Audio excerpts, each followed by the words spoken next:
বীরভূমে তৃণমূলের কোর কমিটির বৈঠকে কেষ্টর পাশে কাজল অর্থাৎ অনুব্রত মণ্ডল, একেবারে তার পাশে বসে রয়েছেন কাজল শেখ।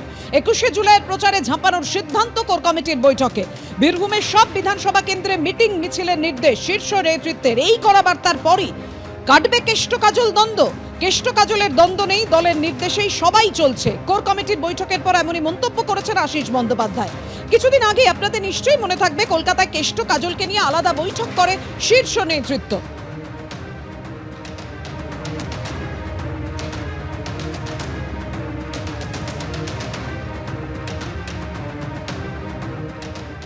সারা বীরভূম জেলা নিয়ে আলোচনা হয়েছে।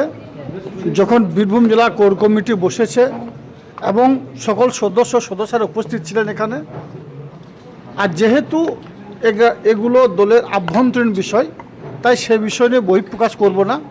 তবে আমি বিগত দিনে আপনাকে বলেছিলাম নানুরের যে শহীদ মঞ্চ তৈরি হচ্ছে সেটা নিয়ে আলোচনা করেছি এবং সেখানেও সর্বসম্মতভাবে সিদ্ধান্ত হয়েছে যে নানুরের 11 জন খেত মজুরের সঙ্গে সঙ্গে নানুরের যারা শহীদ হয়েছে তাদের পাশে তাদের নামগুলো রাখা হবে। বীরভূম জেলা আগামী দিনে সকলে একত্রিত হবে, কাঁধে কাঁধ মিলিয়ে পায়ে পা মিলিয়ে লড়াই করব আমাদের বীরভূম জেলা core committee chairperson doctor Ashis বন্দ্যোপাধ্যায়ের নেতৃত্বে।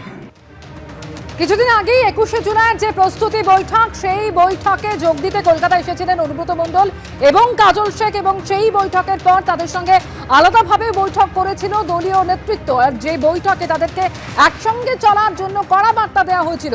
আর সেই বৈঠকের পর আজকে প্রথম কোর কমিটির বৈঠক, যেখানে অনুব্রত মণ্ডল, কাজল শেখ তারা উপস্থিত রইলেন। শীর্ষ নেতৃত্বের কড়া বার্তার পর কি কাটবে কেষ্ট কাজল দ্বন্দ্ব? এই নিয়ে আশিস বন্দ্যোপাধ্যায় ঠিক কি বলেছেন এই কোর কমিটির বৈঠক প্রসঙ্গে শোনাবো।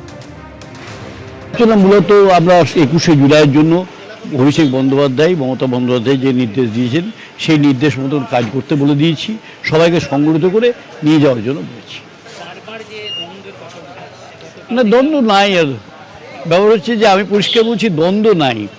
কেউ কারো কোনো বিষয়ে যদি ক্ষোভ প্রকাশ করে সেটাই দ্বন্দ্ব নয়। হয়তো কোনো ক্ষোভ প্রকাশ করেছেন। আমরা পরিষ্কার বলেছি যে এমন কেউ কথা বলবেন না যে যাতে দলের কোনো ক্ষতি হয়। মমতা বন্দ্যোপাধ্যায়, অভিষেক বন্দ্যোপাধ্যায় এই যে একত্র হওয়ার বার্তা দিচ্ছেন, সেই বার্তাটাকেই মেনে চলুন আপনারা। একদম 21শে জুলাই এবং কিছু বিষয় তো আছেই যেগুলো আমাদের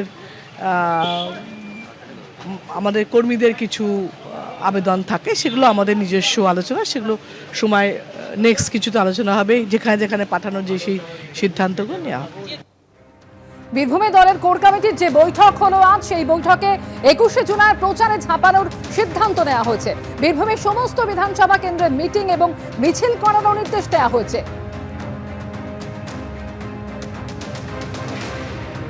না, এটা তো রাম লক্ষণই। এটা এত বড় পরিবার, প্রত্যেকটা বাড়িতে দেখবেন পরিবারে কারুর না কারুর সঙ্গে মতপার্থক্য হতে পারে। ক্লাবে হতে পারে, পাড়ায় হতে পারে, অফিসে হতে পারে, কর্মক্ষেত্রে হতে পারে, খেলোয়াড়দের মধ্যে টিমে হয়।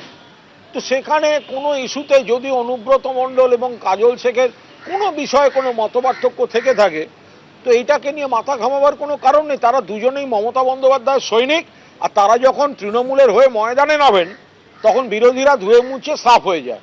ফলে অনুব্রত মণ্ডল এবং কাজল শেখ রাম লক্ষণ।